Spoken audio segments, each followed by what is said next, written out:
Well, hello everyone. So here we are. What are we? One day early. One day, checking the date, 30th of November. One day early for our first November prompt.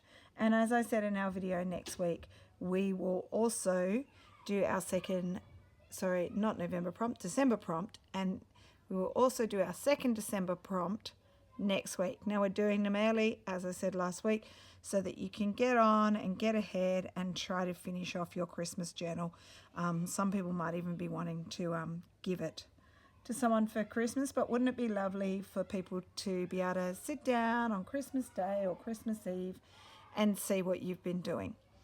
So firstly, before I reveal the prompts, I just want to apologise for all the noise outside. I live right next door to a church, a very large church, and they've just had a school Christmas service in the church. So it's for a school that is local, and all the kids are outside screaming. Anyway, the prompt, can you tell by what's on my table? The prompt for this first December one is a snow globe. So I'm really excited about this one. This is one that was a must for me. Now I know a few people have actually done a snow globe. You kind of got ahead on me, but this is one that I was really excited about doing a snow globe. And so the Christmas one obviously will be a Christmas snow globe, and then the winter one will be to do a winter themed snow globe. So this one is open to whatever way you want to interpret the prompt.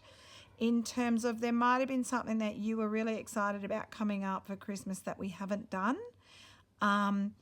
And you'll be able to put whatever that thing is in your snow globe. So maybe you wanted to do an elf, or you wanted to do a Christmas stocking, or some baubles, or whatever it is that you wanted. And then the winter one, obviously, again, there's a lot of choice there. You can do what you'd like to. For winter, you might do an ice skating rink, or I don't know what else. You guys can use your wonderful creativity. And before I forget, because I did forget this last time, the feature theme is a flip. Okay, a flip, a flap, a flip out. So that just means, I'll just get one of my old blocks. So this was just trying to find something that I can flip on it. Where's my envelope? Everything is in a big pile next to me, and I can't find my envelope because that would be perfect to show you what a flip is. Oh well, let's just not worry about that. I'll get a little piece of fabric. So a flip, just checking I'm on screen, yes, will be anything that attaches to your page, or it can attach to the edge of your page, or the top, or the bottom, wherever you want, where you basically will open it and it will reveal something. Okay, so it's going to flip somehow, flip up, flip down, flip out, flip in, whatever you want. You can make your own flippy floppy thing to go there. So my idea for my flip is going to be that my snow globe circle, my glass circle, just move that out of the way. Once it's attached, I've drawn this on with a friction pen. I've just drawn around an IKEA pen holder to get my circle. And once I stitch this down, I'm going to stitch with the backing to get my round circle. This will flip, and there'll be an inside view of the snow globe. Okay, so I'm going to have two views. All right, so tonight what I'm going to do is I'm just going to work on my front cover, and then I'll try and get a bit more work done on it. And next week when I reveal the second prompt, I'll show you where I'm up to with my snow globe. So I wanted to just do a cute little winter cottage, little Christmas cottage in the woods, made out of felted wool. And these were just scraps of wool that Mum gave me. And I've just grabbed bits and pieces, and I'll work out how I want it to go. But I've cut out 5 different trees. I like the shape of that one. 5 different trees. And then I'm going to also add some embroidery. And then I had a little door. So I can work out how I want it to go. So what I've done is I've cut out all the pieces, and then there will be some other embroidery. And of course I've got to stitch some French knots so that I have some snow. So I'm going to stitch down all these pieces. I'll see how I go tonight, see if I get some embroidery done, and then some of the French knots. And then that's probably all I'll do for today, because I've got to work out. So on my snow globe, I'll end up having a fabric base. I'll have another circle that's layered underneath, so it's sort of my flip will reveal the other part of the snow globe. And then I haven't decided what my backing fabric's going to be yet.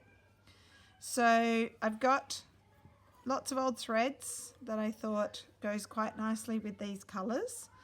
I will start off with what's at the back. Move these out of the way. And this tree here is probably going to be the one at the back on this side. So pin it in place. And as usual, just an little overcast stitch. That colour goes quite nicely. Little overcast stitch around the outside to hold my felted wool in place. Those kids are having a fun time. I think it's the primary school. It is. I know it is, because they do this every year. So it's the primary school section of that school. Now that school is actually really close to my school. It's another private boys school that is literally down the bottom of the hill. We're on the same street. There's a lot of rivalry between our two schools. They're like our local rival, particularly in sport. I guess there's also competition for enrolments, although both schools are pretty much chock-a-block. They're full, and there's waiting lists to get into both schools, so I don't think they need to worry about, taking away from each other. They're both, they're different. We've got different sort of features at each school, but that's the primary school kids running around outside. So what else has been happening? The countdown's on. It's Wednesday, and we officially have our last day of school next Wednesday. And then on Thursday, we have what we call our speech day. Now, if anyone is familiar with speech day, we have it in the Sydney Opera House, which is an amazing venue. I don't think you could get any better in Sydney for a speech day. So speech day is where we have like an awards ceremony, and there are a lot of different awards given out, mostly academic awards for subjects and things like that, but we also have some things like some, citizenship awards, some sport awards, co-curricular. So every year group does get some awards, but mostly that day does tend to focus on year 11 and 12, so our last 2 years of school. And then our pipes and drums, so that will be Jamie. They do a big performance right on the steps of the Sydney Opera House, which is pretty cool. So they'll do that. I'm just trying to think before or after or both. He'll be able to tell me. I know they go early, so I feel like they do it before and after. And then Jamie goes home, and then I go off to our school Christmas lunch, which is in a nice hotel in the city, which is quite close to the venue. It's usually a pretty big night, that one. A few shenanigans go on, some fun times, but we've got a family birthday dinner that night. Rach, that's for Indy, and so I won't have a huge night because I need to go off to the family dinner. We always sort of have family dinners. We've got quite a few birthdays around this time of year. Steph, Rachel's husband's coming up. My other brother-in-law, Justin. We've just had Lulu and our brother Angus. We've got Indy, our niece, and then myself. I'm Christmas Day. My birthday's Christmas Day. So it's probably why I love Christmas so much. A lot of people go, oh, Christmas Day, that's terrible. I actually don't know any different. I remember when I was young, Mum used to feel bad and say that I could change the date and have it in the middle of the year, but I don't want to do that because it's not my birthday. Christmas is actually quite good because you have more of your family around. You tend to all be together at Christmas, whereas if you had your birthday at another time of the year, you can't be guaranteed that everyone will be here. Like my brother comes down from Brisbane and his family, and my sister Rach, she's obviously coming from Italy. So you kind of have more people around for Christmas, so it's better, I think. anyway, I don't need 2 times of the year. Just one's enough. Yeah. So what have I got left at school? Not much. Finished most of my work. Been running a lot of practical lessons with the kids, just games, playing PE lessons. My year 12s still have it's actually their first task for year 12 because they've only just started their final year this term. So that's due next week. What have we got? On Friday, we've got what we call Small Business Day. And that is where our year 9 students, who are mostly 15 years old, a lot of them do business studies as a subject, and they have to run a little stall at recess and at lunch for all the kids in the school. They get to go and buy food. So they're running like food stalls. So I was having a little brainstorm with some of the boys in my house that are doing Small Business Day on Friday about how they can attract customers. And especially if one group's doing a sausage sizzle and another one's doing the same thing, how can they be different so that their stall is more appealing? So it's kind of like, I guess it's a bit like a competition. I don't know if they actually judge them, but they all want to outdo each other and they all want to perform and sell all their products. And the money they raise is going to a school called the Tata School, which is in, I think it's PNG, Papua New Guinea or Vanuatu, I'm trying to think. Tata School. I think it's Papua New Guinea, and we've got a really nice relationship with them. We've had a relationship for a long time where we've had boys go over and visit, and we've purchased school supplies for them and given them computers, and we've also done some work over there. So they are raising money for the Tata School, which is great. I love that our boys do charity.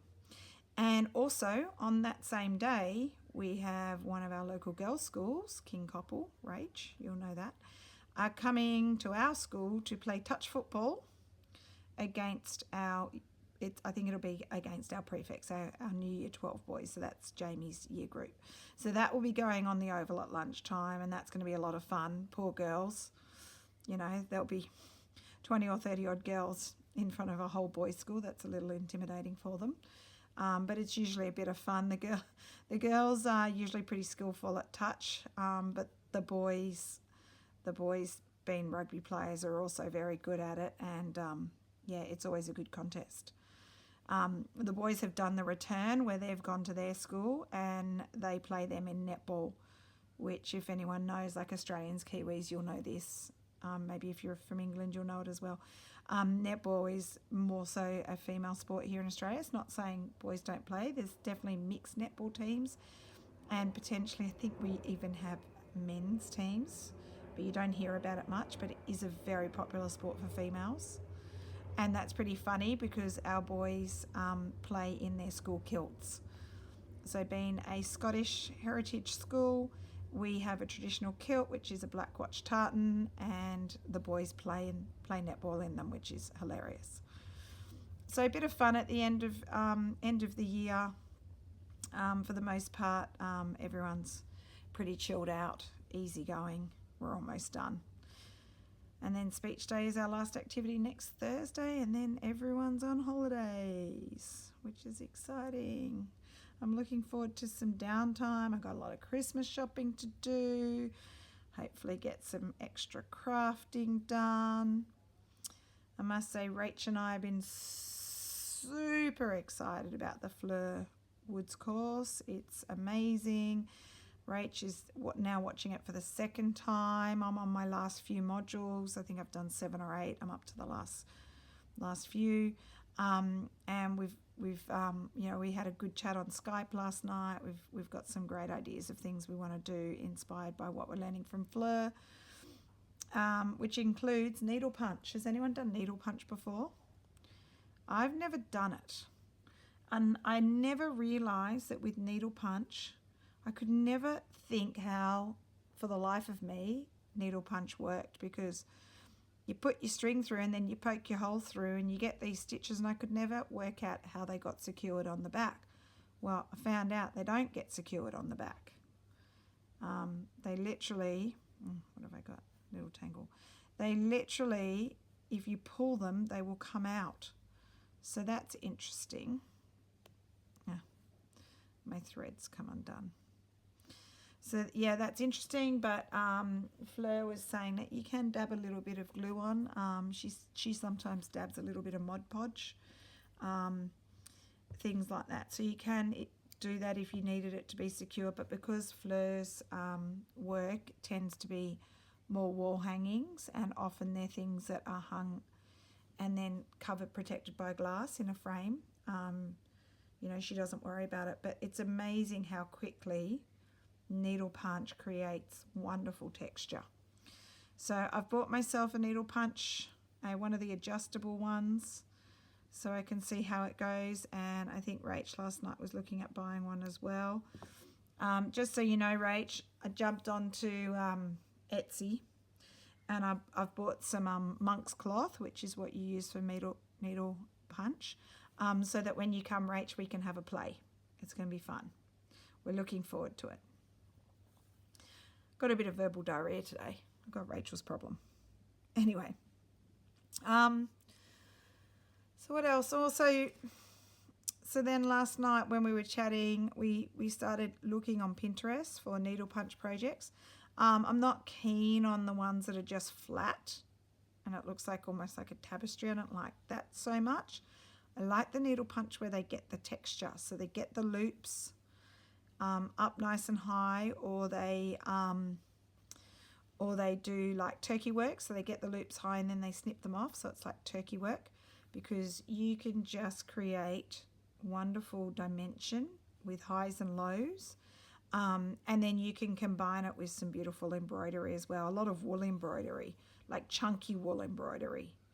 So yeah, so that's what we'll be playing with around Christmas time. If we get some good stuff done, we'll let you see.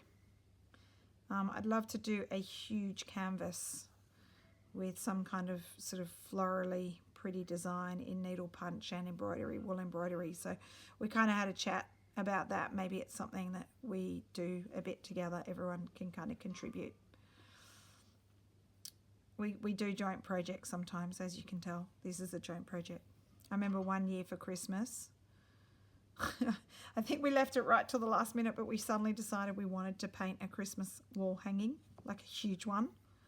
So I think we got, was it a painter's drop cloth or something like that? Just some cheap, a massive piece of cheap fabric, and we did a centre painting. What was it, Rach? I wish we still had that. We lost it.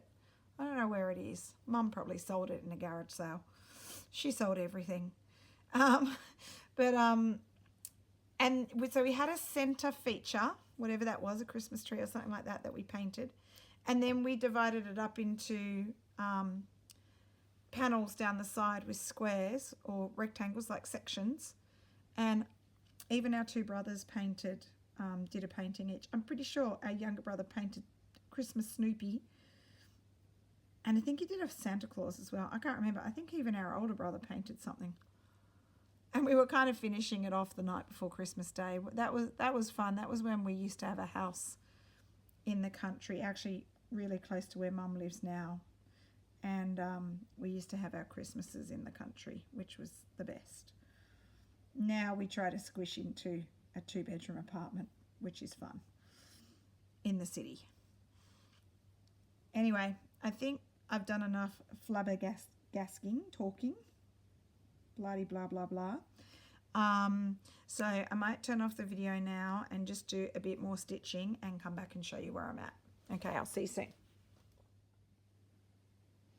All right, so all my little wool pieces are stitched down, and I did a little whipped back stitch just to give a bit of what am I trying to say, like a little bit of an embellishment around the door. So I'm going to do a bit more embellishing.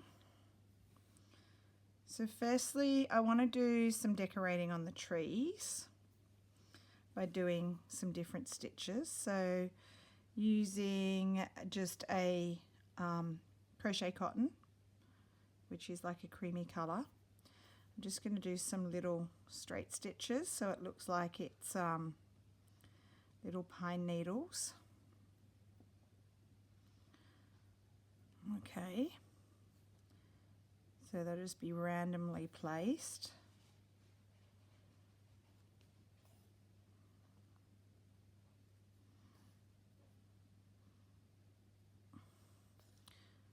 Okay, so I will hop off camera so you don't have to watch me do all these little stitches, and I'll come back and show you what it looks like in a minute, and then I'm going to do some embellishing on my other trees. So I'll be back in a sec. Okay, so I'm back and I've done some extra stitching on this. I'll just show you up close. Focus. Alright, so you can see I've done some embellishing on the different trees, and I've done a bit of wool embroidery down the bottom using some different, mostly Appleton wools. See Appleton? These are the newer Appletons. So little bits of embroidery there. I might do a little bit more later on, and then I'm just going to do French knots in white so that it looks like snow in my snow globe. So that's all I'm doing for my snow globe so far today, and I will try and get some more done before next week's videos so I can show you some more bits and pieces. Anyway, I'm looking forward to seeing what you come up with your free reign of your ideas. And I'm sure everyone will be super creative. So I'll see you again next week, but a reminder that we're revealing the new project today as well. So in about 2 hours after this video, I'm going to release the announcement of volume 3. Okay, see you soon. Bye.